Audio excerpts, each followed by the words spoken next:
c'est que l'Union fait la nation s'est prononcée à travers son candidat unique.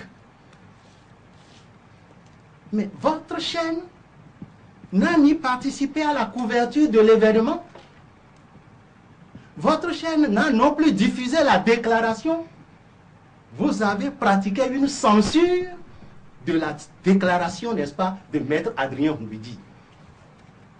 Et vous voulez que nous fassions un débat, puisque le contenu de ce débat-là sera focalisé essentiellement sur les déclarations de Maître Adrien Gouidi, puisque cela se passe au lendemain. La troisième observation que je voudrais faire est celle-ci.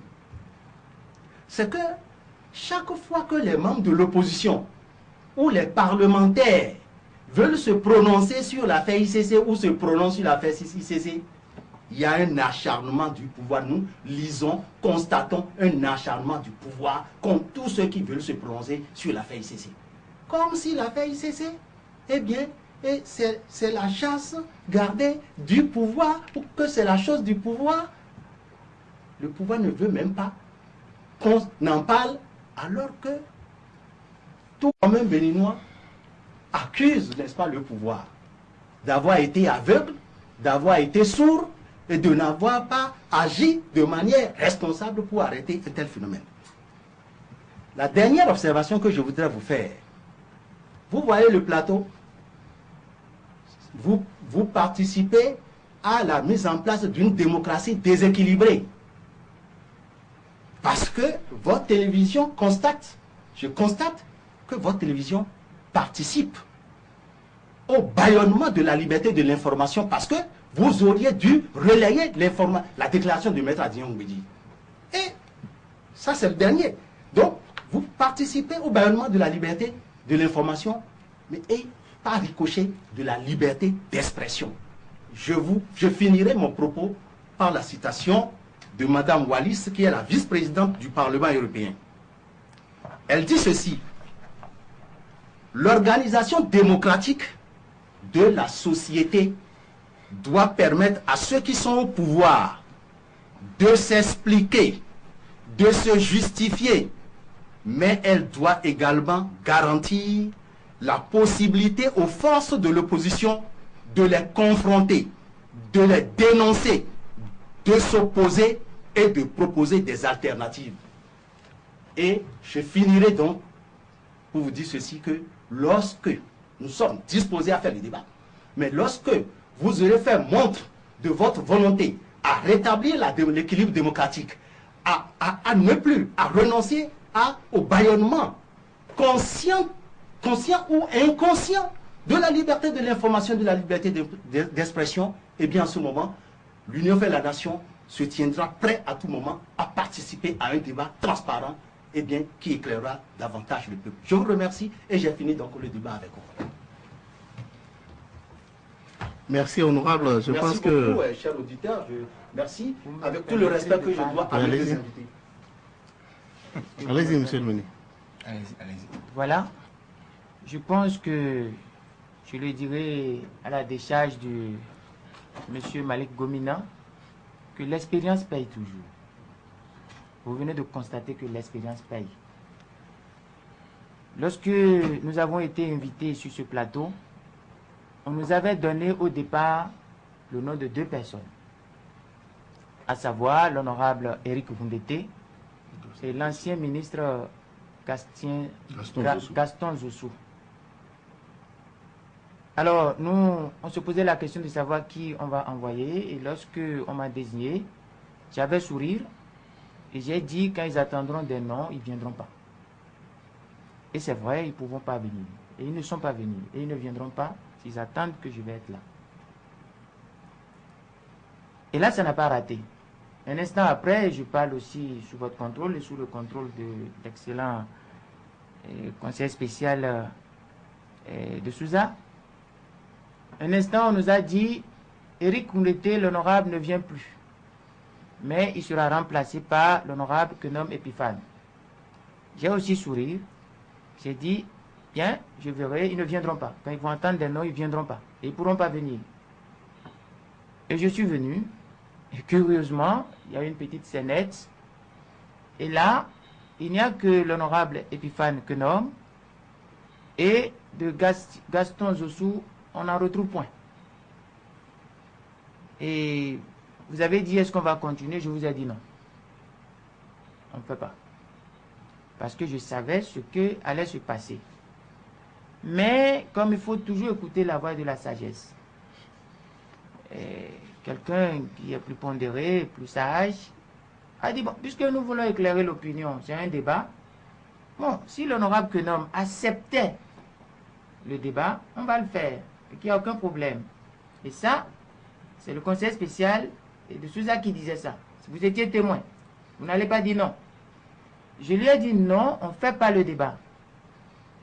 Il a dit, mais on fait le débat. Et Kenom a dit, bon, on peut faire le débat. Vous avez posé la question à Laurent Kenom, est-ce qu'on peut faire le débat? Il a dit, oui, on peut faire le débat.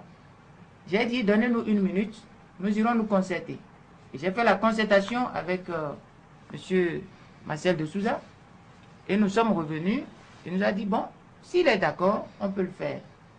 Mais je savais. Moi, j'ai 30 ans de vie politique active. Et je sais ce qui allait se passer. C'est des gens qui ne peuvent pas tenir la vérité devant ce qu'ils disent.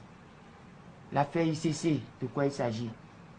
Il s'agit, comme vous le savez, d'une affaire de privé entre privés, qui se sont entendus aussi longtemps qu'ils y trouvaient leur compte pour violer les lois majeures qui organisent la question bancaire et la question des finances dans le pays. Et là, je vais vous dire quelque chose. Ce que les États-Unis d'Amérique n'ont pas pu déceler pendant 40 ans, je disais ça quand je devais faire un débat, et un de mes conseillers privés, de mon cabinet privé, m'a dit non. Les recherches montrent que cette affaire a duré plus de 40 ans. Ce que les États-Unis n'ont pas pu découvrir pendant 40 ans. Le Bénin, en moins de 4 ans, a mis à nu le poteau rose. Oui, mais je vais vous dire, parce que il faut le dire, on va s'arrêter pour le débat. Mais il faut me donner le même temps. Il a eu le temps de parler. Mon collègue aussi, et mon compère aussi, a eu le temps. Et je disais avant de venir ici que lorsqu'on veut prendre l'envolée du débat, parfois les journalistes disent, refrénez, arrêtez-vous.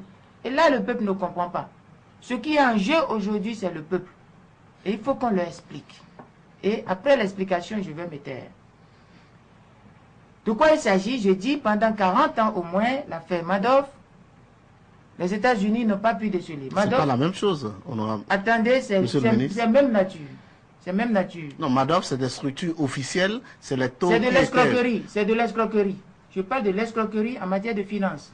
C'est même philosophie, l'aboutissement, c'est l'escroquerie. Et même lorsque vous devez prendre même le Ponzi, le cas Ponzi, c'est de l'escroquerie. Et ça s'apparente mieux à ce que nous parlons. Dans les deux cas, personne n'a découvert le poteau rose en moins de 4 ans. Deuxièmement, alors nous parlons, au Soudan, il y a eu des victimes qui se chiffrent à des centaines de milliers. En Côte d'Ivoire, il y en a eu. Au Togo, plus près, il y en a eu. Lorsque quelqu'un vient sur votre plateau et instrumentalise la misère des populations et la pauvreté, il faudrait que nous répondions. Il faudrait qu'on explique. Et là, il devait être devant nous pour répliquer. Il y a 5 choses. Monsieur Kenom a parlé de 4 choses, je parlerai de 5 choses en synthèse, en synthétique, et je vais me taire. Ce qui est intéressant pour nous aujourd'hui, c'est le cas des victimes. Il faut à tout prix que les victimes rentrent dans leur fonds. Est-ce que vous confirmez que les victimes entreront dans leur fonds? Je vous ai dit ce qui nous préoccupe. C'est notre préoccupation. Et ça doit être la préoccupation de tout responsable. Oui, mais vous savez que partout ne m'arrêtez pas, passé... vous comprendrez. Parce que je vous dis, quand vous arrêtez, vous ne comprendrez pas vous-même, et les téléspectateurs aussi ne comprennent pas, et finalement on se lève et à la fin on dit, prochainement sur cet écran, et on ne vient plus jamais. Je suis venu pour parler aux populations sur 5 choses. La première, ce qui nous intéresse, 1, les victimes. Tout faire pour que les victimes rentrent dans leur fonds. On fera tout. Et là, le chef de l'État a instruit le ministre Koupaki, qui est là-dessus, et qui s'acharne à faire ce travail. Les victimes rentreront dans leurs sous, mais nous devons circonscrire, voir, scanner complètement le mal, situer les responsabilités. C'est là. Deuxièmement, l'innocence du chef de l'État est totale dans cette affaire. Vous êtes des juges? Laissez-moi, vous allez comprendre. Parce que c'est grâce à lui que tout est mis à nu. Lorsque les gens ont fini de faire l'érosion tout autour, ils voulaient prendre sa forteresse, et grâce à la forteresse morale qu'incarne le chef de l'État, il a pu mettre en déroute le poteau rose, et aujourd'hui, vous savez la suite. Des gens sont arrêtés, des gens sont poursuivis,